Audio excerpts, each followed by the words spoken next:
हे everyone, welcome to the channel. सर्वांना माझा नमस्कार.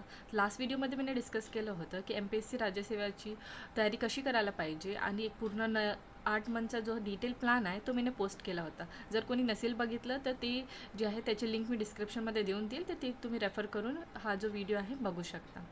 तर काय असते, जेव्हा पण आपण कुठली बुक वाचत असतो ना, ती पॉलिटीसाठी लक्ष्मीकांत असली की हिस्ट्रीसाठी स्पेक्ट्रम असो की समाधान महाजन सरांची पुस्तक, तर त्या टाईमला आपल्याला रिअलाईज होते की जेव्हा पण पहिल्यांदा कुठली बुक वाचत असते ना, त्याला आपल्याला वाचायला खूप वेळ लागतो. ठीक आहे, मग वेळ लागलं तर मग आपल्याला प्रश्न येतो की रिव्हिजन आपल्याला कशी कमी वेळात होणार. आणि मग आपण विचार करतो, चला जाऊ द्या, काही असो, आपण नेक्स्ट टाईम जेव्हा वाचू तर मग परत वाचल्यानंतर आपल्याला काय आठवते, आपल्याला काहीच आठवत नाही. आणि कुठं ना कुठं हे जे आहे डिमोटिवेशन येतो.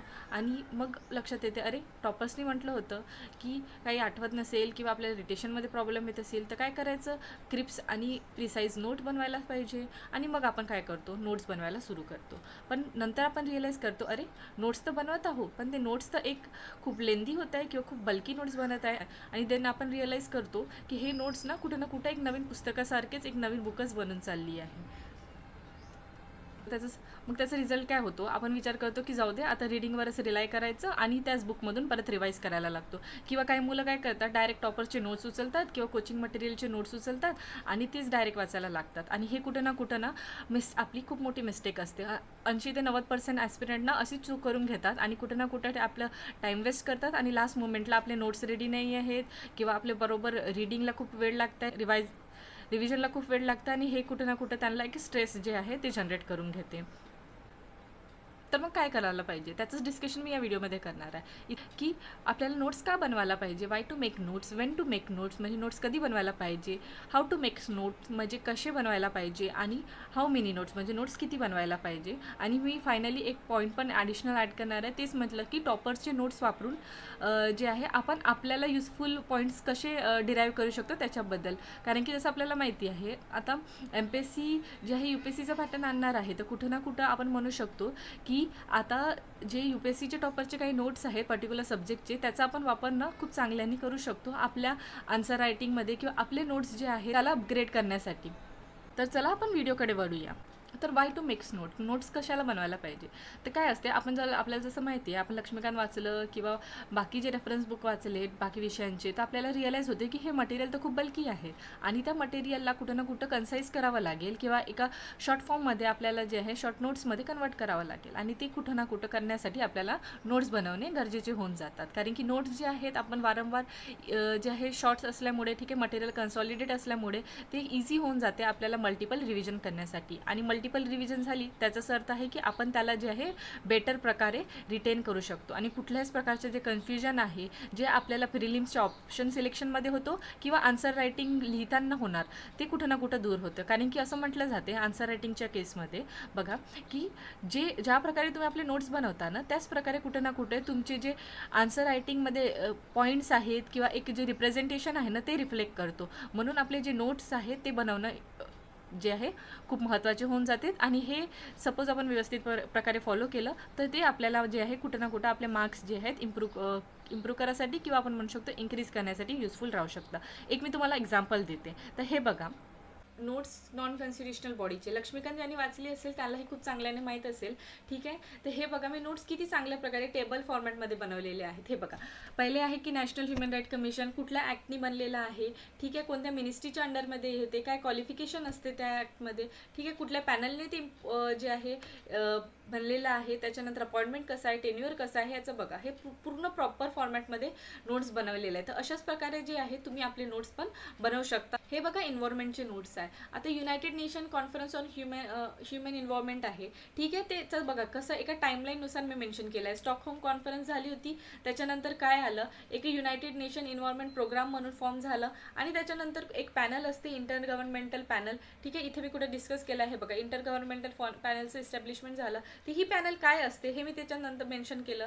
त्याच्यानंतर बघा, त्याच्याबरोबर मी मेन्शन केलं की एक वर्ल्ड हेल्थ ऑर्गनायझेशन इथे आलेलं होतं, ठीक आहे, मागच्या पेजवर. तर त्याच्यामध्ये मी हे मेन्शन केलं. मग एक अर्थ समिट म्हणून झाली होती, ती कशा प्रकारे झाली, हे सर्व पॉईंट्स जे आहेत मी इथे मेन्शन केले आहेत, तुम्ही हे बघू शकता.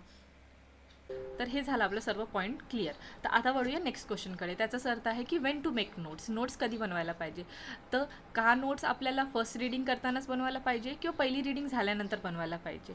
पण हे दोन्ही ना करता काय करायचं असते, जसं जसं आपण चॅप्टर वाचत गेलो तसं तसं त्या चॅप्टरला रीरीड करायचं. ठीक आहे, आपण पहिल्यांदा एक चॅप्टर वाचलं, त्याला रीरीड केलं आणि त्याला व्यवस्थित समजून घेतलं.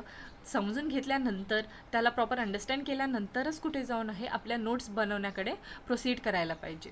प्रोसीड तर कधी करायचं हे कळलं, पण आता नोट्स कधी बनवायला पाहिजे. दुसरा प्रश्न येतो की नोट्स कसे बनवायला पाहिजे. ठीक आहे, तर आताच जसं मी तुम्हाला सांगितलं, पहिले त्या चॅप्टरला वाचायचं आणि मग त्याला व्यवस्थितपणे जे आहे अंडरस्टँड करून घ्यायचं.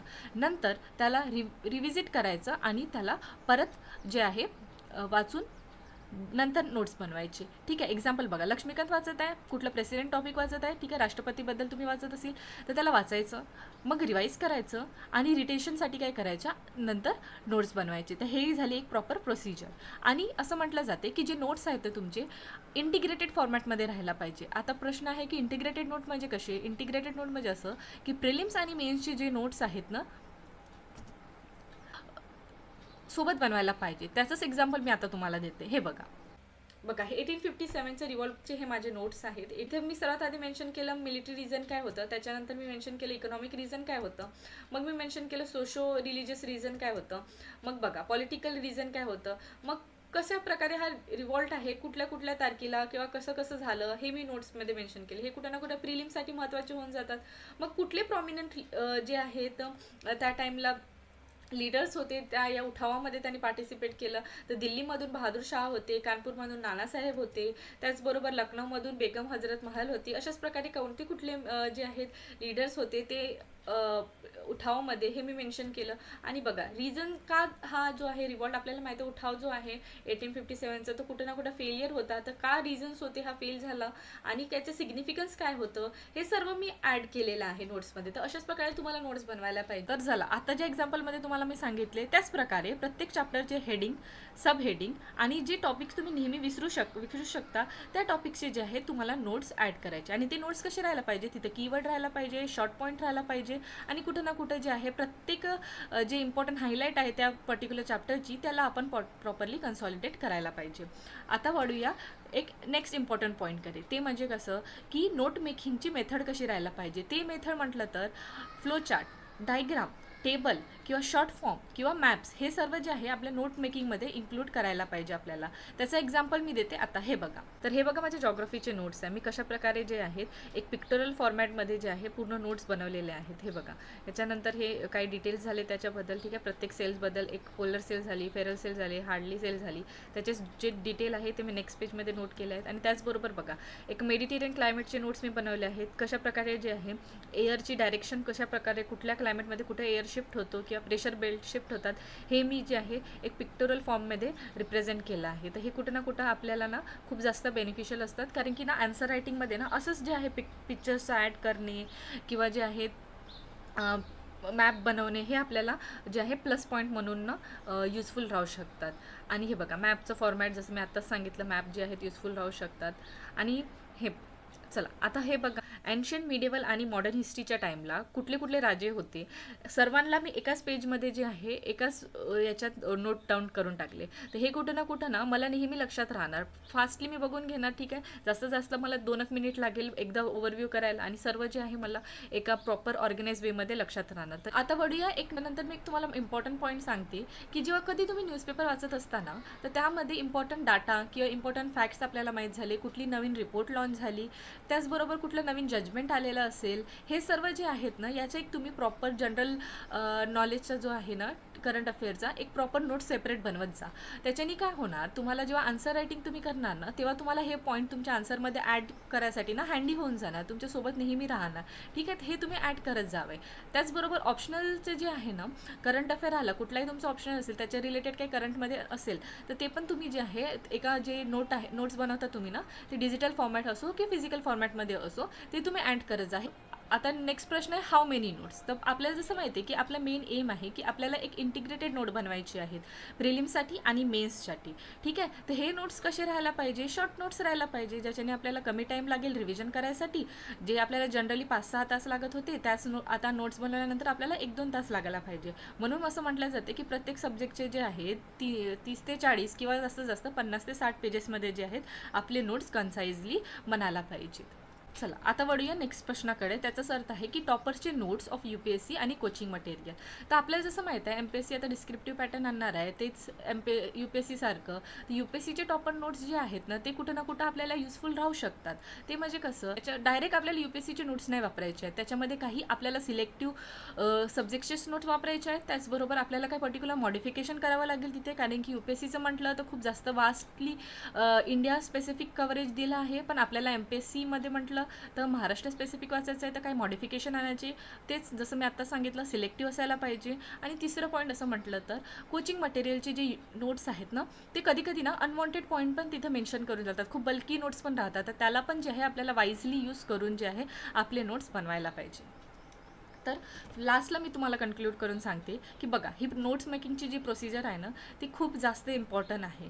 ठीक आहे, कारण की याच्यात काय आपलं स्टडी होते पूर्ण सब्जेक्टचं, त्याच्यानंतर आपण रिवाईज करतो किंवा आपण त्याला रिव्हिजिट करतो आणि त्याला मग आपण नोट्स बनवतो. आणि ते नोट्स शॉर्ट्स बनल्यामुळे काय होते आपली जे रिव्हिजन होते कमी वेळात होऊन जाते आणि ते कुठं ना कुठं आपल्या सिलेक्शनसाठी जे आहे एक पॉझिटिव्ह राहू शकते. सो अशा प्रकारे जे आहे नोट मेकिंगची प्रोसिजरला इम्पॉर्टन्स देऊन तुम्ही आपले नोट्सनं चांगल्या प्रकारे बनवा. And all the best. See you soon in the next video. जर तुम्हाला व्हिडिओ आवडला असेल तर तुम्ही माझ्या चॅनलला सबस्क्राईब करू शकता आणि लवकरच मी तुमच्यासाठी जनरल सायन्सचे जे विषय आहेत ना त्याच्या स्पेसिफिक नोट्स घेऊन येणार. आणि त्याचबरोबर GS1, GS2 आणि GS3, GS4 हे प्रत्येक जे आहे सामान्य अध्ययनचे पार्ट त्याचे स्टडी कसं करायला पाहिजे याचे मी व्हिडिओज घेऊन येणार. त्याचबरोबर मी तुमच्यासाठी जे आहे जनरल सायन्सचे जे सब्जेक्ट्स आहेत त्याचेच पेपर्स जे आहेत आपले रिटन पेपर्स त्याच्या स्पेसिफिक जे आहेत काही सेक्शनचे मी पर्टिक्युलर नोट्स घेऊन येणार. ठीक आहे, पर्टिक्युलर एक डिस्कशन होणार आपल्या चॅनलवर. तर त्यासाठी तुम्हाला अपडेट राहण्यासाठी तुम्ही चॅनलला सबस्क्राईब करू शकता आणि तुम्हाला मी नेक्स्ट व्हिडिओमध्ये भेटते. Till then thank you, stay tune.